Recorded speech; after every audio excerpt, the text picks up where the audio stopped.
Всім привіт! Сьогодні подивимося на брата героя з минулого відео. Це у нас гібридний інвертор EA Sun SMR2 на 3,2 кВт. Старша модель 4 кВт, та що в минулому відео. Цей у нас на 3,2. Як бачимо, вага самого інвертора 5,6 кг, вага коробки 6,7 кг. Якщо порівнювати з старшою моделлю, то той у нас важив майже 9 кг. Відкриваємо коробку, дивимося, що всередині. Пакування із посиленими кутками, що є плюсом, бачимо сам інвертор.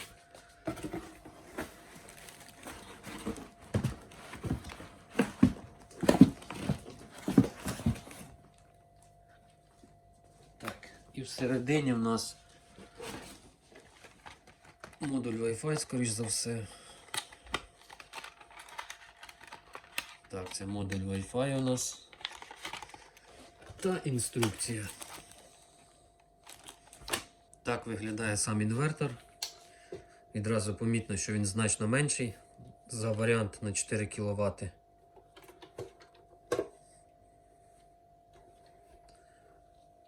На правій стороні бачимо наклейку із датою вироблення серпень 2024 року. Шильдик із повними характеристиками. Якщо порівнювати із старшою моделлю, то дана у нас на 3,2 кВт, старша модель 4 кВт. Зарядка від мережі. Даний варіант 80 А, у старшої на 100 А. І сонячне поле. Тут у нас 3,5 кВт максимум, у старшої моделі 5 кВт. Робоча напруга така сама від 60 до 450, максимум 500 вольт.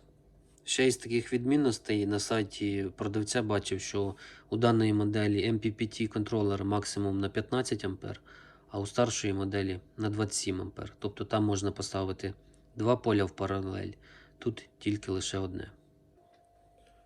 На лівій стороні нічого немає, і знизу у нас всі термінали підключення і порти. Бачимо порт COM, порт BMS. Ліворуч у нас вхід від мережі, потім вихід із інвертора 220. Посередині підключення терміналів батареї. Праворуч підключення сонячного поля і кнопка ввімкнення-вимкнення. Тут у нас заземлення. Цікаво, що два заземлення. Чому різниця? Розміри. Довжина 33,5, ширина 25,5 см. І товщина у нас 10 см. Перевіримо вагу.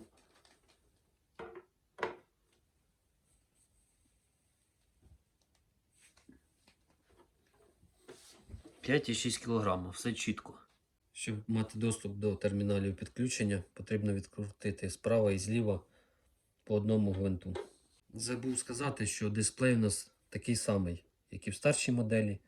Сенсорні кнопки і 3 світлодіоди. Відкрутили гвинти, тягнемо трошки на себе.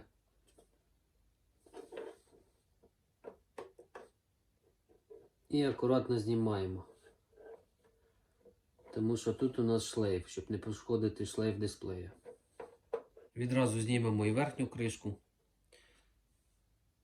По 2 гвинти справа, 2 зліва і 2 зверху.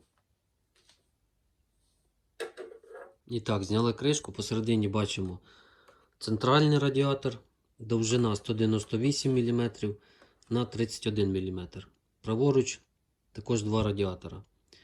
Довжина 55, ширина 35 мм. Обидва заземлення йдуть просто на корпус, тобто різниці між ними немає.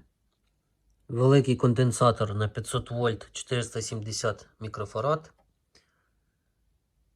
Маркировка плати в нас.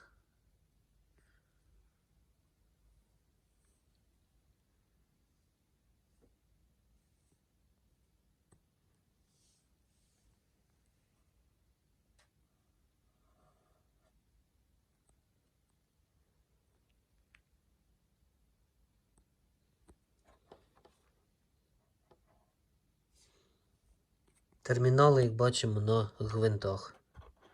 В старшій моделі від акумулятора на болтах. Там бачимо запобіжник на 200 А. Вентилятори охолодження, до речі, у нас поменше, ніж в старшій моделі. Ці в нас скільки? 60 на 60 на 25. Живлення вентиляторів 12 вольт 0,33 ампери. Потужність виходить у нас майже 4 Вт. В старшій моделі, нагадаю, 8,5 Вт. І по роз'ємах вентиляторів фан 1. Фан 1 у нас 4 пін. Фан 2 3-піновий. Під'єднав лабораторний блок живлення. Включимо, подивимося на власне споживання без навантаження.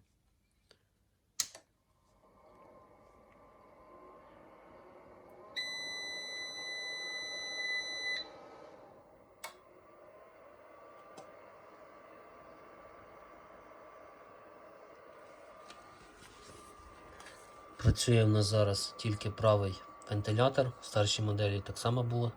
При включенні відразу два вмикаються, потім тільки один. Ну і я скажу, що здається, молодша модель працює тихіше. І так, власне, холостий хід у нас 31,5 при 25 вольтах. Давайте будемо рухатись від 23. Зараз буде сигнал про низький струм. Ой, напругу низьку. Так, бачимо. 23 вольта. Холостий хід майже 29 Вт. 24 вольта. 30 Вт. 25 вольт. 31,2 Вт. 26 вольт. 32,6. 27. 34,2 Вт. 28. 36 Вт. 29 вольт. 37,7 Вт. 29,5 максимум. 38,5. Ну, як бачимо, тут холостий хід менший, ніж у старшої моделі. Приблизно на 10 Вт. У старшої на 29,5 холостий хід вже був 50,5, здається.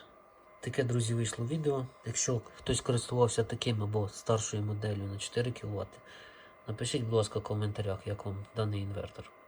Цікаво буде почитати. Також лежить інвертор Anenji на 4 кВт. Скоріше за все, наступне відео буде з ним.